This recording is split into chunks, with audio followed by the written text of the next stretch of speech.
ఏపీలో కూటమి ప్రభుత్వం ఏడాది పూర్తి చేసుకున్న సందర్భంగా కీలక నిర్ణయం తీసుకుంది. ఏడాది పాలన పూర్తవడంతో ఇవాల్టి నుంచి ఇంటింటి ప్రచారం చేపట్టాలని నిర్ణయించింది. దీంతో కూటమి ఎమ్మెల్యేలు తమ నియోజకవర్గాల్లో ఇంటింటికి క్యాంపెయిన్ చేయనున్నారు. ఈ ఏడాదిలో ప్రభుత్వం సాధించిన విజయాలను ప్రజలకు తెలియజేయనున్నారు. సుపరిపాలన తొలి అడుగు పేరుతో ఇవాల్టి నుంచి నెల రోజుల పాటు గ్రామాలు, పట్టణాల్లో ఇంటింటికి తిరిగి ప్రజలకు చేసిన అభివృద్ధిని వివరించబోతున్నారు. 2024 ఎన్నికల ముందు కూటమి నేతలంతా ప్రజలకు అనేక హామీలు ఇచ్చారు. అవన్నీ కూడా సూపర్ 6 పేరుతో ప్రభుత్వం వచ్చాక అమలు పరుస్తూ ఉన్నారు. దాదాపుగా ఇచ్చిన హామీలను అమలు చేస్తూ ఉన్నారు.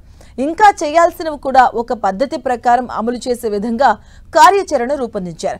ముఖ్యంగా పింఛన్ల పెంపు, తల్లికి వందనం, దీపం పథకం కింద 3 గ్యాస్ సిలిండర్లు ఫ్రీ, డిఎస్సి నోటిఫికేషన్, 8.5 లక్షల ఉద్యోగ ఒప్పందాలు, అన్నా క్యాంటీన్ల ఏర్పాటు లాంటి పథకాలు ఉన్నాయి. ఇక ఈ పథకాల అమలులో విజయాలు సాధిస్తే ఆ స్థాయిలో ప్రచారం చేసుకోవటంలో విఫలమవుతున్నామని చంద్రబాబు భావిస్తున్నారు. దీంతో ఈ పథకాల అమలును ప్రజల్లోకి తీసుకెళ్లబోతున్నారు.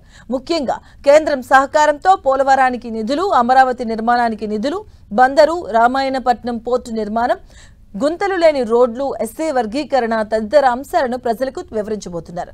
ఎట్టి పరిస్థితుల్లో ఈ నెల రోజులు ఎవరూ తమ నియోజకవర్గాలను వదిలి వెళ్లడానికి వీలు లేదని సీఎం స్పష్టం చేశారు. ఈ క్యాంపెయిన్ను ఎమ్మెల్యేలు నిర్లక్ష్యం చేస్తే ఊరుకోనని వార్నింగ్ ఇచ్చారు.